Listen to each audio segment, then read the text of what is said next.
In 1996, the NBA draft was filled with big names. But one decision changed the course of basketball history. In reality, Kobe Bryant was drafted by the Charlotte Hornets with the 13th pick and then traded to the Los Angeles Lakers for Vlade Divac. But in this alternate reality, the Hornets decide to keep him. No trade, no deal. A skinny 17-year-old kid straight out of Lower Merion High School in Pennsylvania puts on the teal and purple jersey of the Charlotte Hornets. From the very beginning, the basketball world feels different. At the time, the Hornets were not a bad team, but they weren't considered a franchise with the glamour of the Lakers. They had been building a strong roster with players like Glenn Rice, Anthony Mason, and Muggsy Bogues. They were a solid playoff contender, but never a true championship threat. Adding Kobe, however, would change their identity overnight. Even though he was young and unproven, his confidence and swagger were undeniable. Fans in Charlotte would witness a teenager who played with the footwork of a seasoned veteran and the mentality of a killer.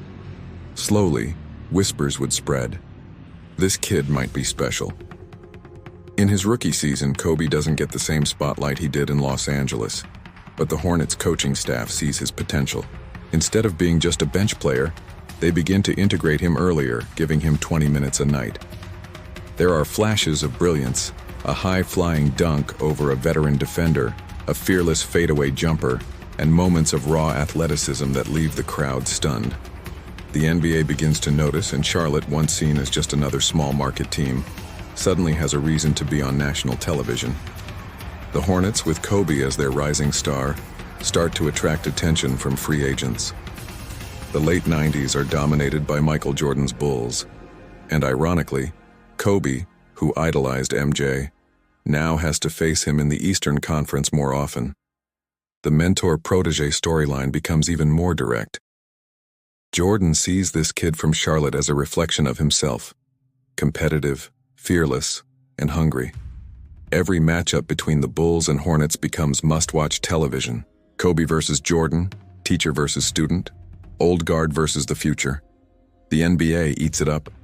Meanwhile, the Lakers, without the Kobe trade, remain a solid team, but not a dynasty in the making. Shaquille O'Neal still signs with Los Angeles in 1996, but he doesn't have the young star to pair with him. Instead, the Lakers remain stuck with an aging core and struggle to maximize Shaq's prime. They make playoff runs but fail to capture that unstoppable magic of the Shaq-Kobe duo. This single decision by Charlotte completely alters the power balance of the NBA. By 1998, Kobe has grown into a legitimate star. His scoring averages climb, his minutes increase, and the Hornets start building around him.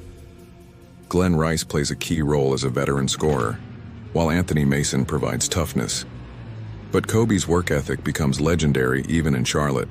He spends hours in the gym after practice, perfecting his footwork, studying Jordan's moves, and crafting his identity.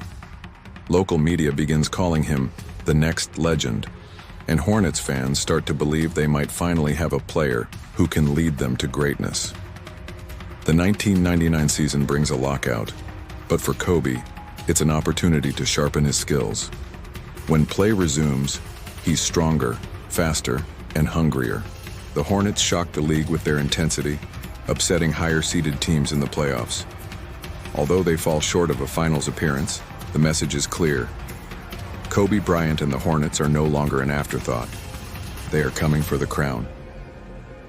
By the year 2000, when the Lakers are winning their first championship in our real timeline, the story is completely different here. Shaq is dominant, but without Kobe's clutch performances and relentless drive, the Lakers can't break through.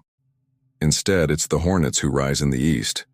They don't win it all yet, but Kobe begins to put together iconic playoff performances that cement his reputation as one of the league's brightest young stars.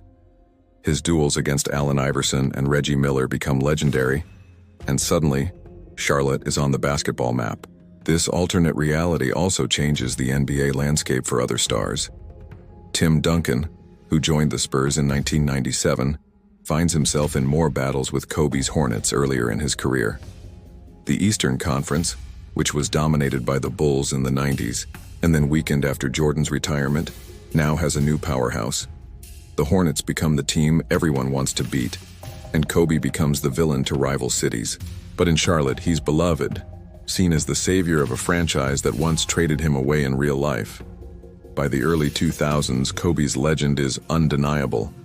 The Hornets invest heavily in building around him, adding key role players and even drawing interest from stars who might have otherwise ignored a small market team. The Charlotte fan base explodes with pride. Imagine a city known more for NASCAR and football suddenly becoming the center of basketball discussions. Jerseys fly off shelves, national broadcasts increase, and the Hornets' teal and purple become iconic across the country. Kobe's mentality continues to evolve. Without the shadow of Shaq, he becomes the unquestioned leader of his team earlier in his career. There's no internal power struggle, no debates about who the true alpha is. In Charlotte, it's always Kobe. This responsibility shapes him differently. He becomes both the face of the franchise and its heart. His scoring titles come earlier, his leadership develops faster, and his hunger for a championship becomes the central narrative of the league. By 2002, when the Lakers in our reality are chasing a three-peat, the storylines are reversed. The Hornets are now in the finals conversation, led by a 23-year-old superstar who seems destined for greatness. The Eastern Conference Finals pit Kobe's Hornets against Iverson's Sixers, and the clash is electrifying. Kobe, with his relentless drive, pushes his team over the edge, leading Charlotte to their first NBA Finals appearance in franchise history. Although they face a tough opponent in the Spurs or Lakers from the West, just reaching that stage transforms the Hornets' legacy forever. This first taste of finals glory only fuels Kobe further. The heartbreak of falling short makes him even more obsessive, more determined. His workouts become infamous, his intensity unmatched. Teammates both fear and admire him, just as they did in real life. But in Charlotte, his legend takes on a different shape. He's not the sidekick who grew into greatness. He's the prodigy who carried a small market team into the spotlight from the very beginning. And so, by the early 2000s, the NBA is no longer the same league we remember. The Lakers are strong but incomplete. Shaq struggles without his perfect partner, and the Hornets, of all teams, have become a dynasty in the making. The question no longer is whether Kobe Bryant will be great. It is how far he can take Charlotte, a city that once gave him away but in this reality never let him go. By the mid-2000s, Kobe Bryant was no longer just a rising star. He had become the unquestioned centerpiece of the Charlotte Hornets, a player whose work ethic, intensity, and sheer willpower had elevated not only his team, but also the city itself. The Hornets, once considered a small market franchise destined to hover around mediocrity, had been transformed into a perennial contender. By now, Kobe was averaging over 28 points per game, winning scoring titles, and pushing his teammates to levels they never imagined. His leadership was brutal at times, demanding excellence, but it created a culture of relentlessness that mirrored his own mentality. The 2003 season was a turning point. With Glenn Rice aging out and Anthony Mason retired, the Hornets front office doubled down on surrounding Kobe with younger talent. They drafted well and secured trades that added depth. Strong defensive big men, shooters who could spread the floor, and role players who embraced Kobe's obsessive drive. The team's identity became clear. They were Kobe's soldiers, and every game felt like a war. By the playoffs, the Hornets had the Eastern Conference in a stranglehold. Their rivalries with Allen Iverson's 76ers and Jason Kidd's Nets became legendary. But Kobe's ability to rise above in clutch moments pushed Charlotte to its second finals appearance. This time, they faced Tim Duncan and the San Antonio Spurs, a dynasty in the making with their methodical system and impenetrable defense. The series was a chess match, Kobe's individual brilliance against Duncan's team-oriented precision. In Game 4, with the Hornets down 2-1, Kobe exploded for 45 points, including a dagger three-pointer over Bruce Bowen in the closing seconds. The Hornets tied the series, and suddenly the balance of power seemed to tilt. Although the Spurs eventually closed it out in 6 games, the world had no doubt. Kobe Bryant and the Hornets were destined for championships. Meanwhile, the Lakers' struggles continued to be one of the most fascinating subplots of this alternate NBA history. Shaquille O'Neal was dominant, but without Kobe's relentless will, his Lakers failed to capture the same level of success. They reached the conference finals but lacked the clutch closer to finish the job. Shaq still put up Hall of Fame numbers, but the aura of inevitability around the Lakers dynasty never materialized. Instead, it was Charlotte that carried the aura, the idea that no matter how far behind they were, Kobe would find a way to win. By 2004, Kobe had matured into the game's most feared player. His footwork was poetry, his fadeaway jumper unstoppable, his competitive fire unmatched. And unlike in Los Angeles, where he had once shared the spotlight with Shaq, here in Charlotte, he was the undisputed king. The Hornets rewarded him with a massive contract, and the city embraced him as its greatest sports icon. When he walked into the arena, fans wore teal and purple not just for the team but for him. He was Charlotte basketball. The 2005 season became the defining chapter. Kobe entered the year with a vengeance, fueled by years of coming close, but never quite capturing the ultimate prize. That season, he averaged 32 points per game, nearly broke scoring records, and willed his team to the top seed in the Eastern Conference. His 81-point game in Toronto, which in real life happened with the Lakers in 2006, unfolded here in a Hornets uniform, shocking the world and forever etching his name in history. The teal and purple jersey and highlight reels became iconic, a symbol of what greatness looked like in this new basketball reality. In the playoffs, the Hornets finally broke through, facing the Miami Heat, led by a young Dwyane Wade and a still dominant Shaquille O'Neal. The narrative was almost too perfect. Shaq, without Kobe, trying to prove he could win in the East, versus Kobe, without Shaq, proving he never needed him. The series was brutal, a back-and-forth clash of styles and wills. In Game 7, with seconds remaining, Kobe pulled up from the elbow, fading away over Wade's outstretched hand. The ball swished through the net, and Charlotte erupted. The Hornets advanced to the finals, and for the first time in franchise history, they had a chance to win it all. The finals pitted Kobe's Hornets against the Detroit Pistons, a team defined by defense, teamwork, and grit. The series was physical, punishing, and dramatic. But Kobe was a man possessed. Game after game, he delivered 38 points, 40 points, 41 points, carrying Charlotte to a 4-2 series victory. The Hornets were NBA champions. Kobe, at just 26 years old, had delivered a title to a city that had never dreamed of such glory. The image of him holding the Finals MVP trophy in a teal and purple jersey became one of the most iconic in sports history. This championship redefined everything.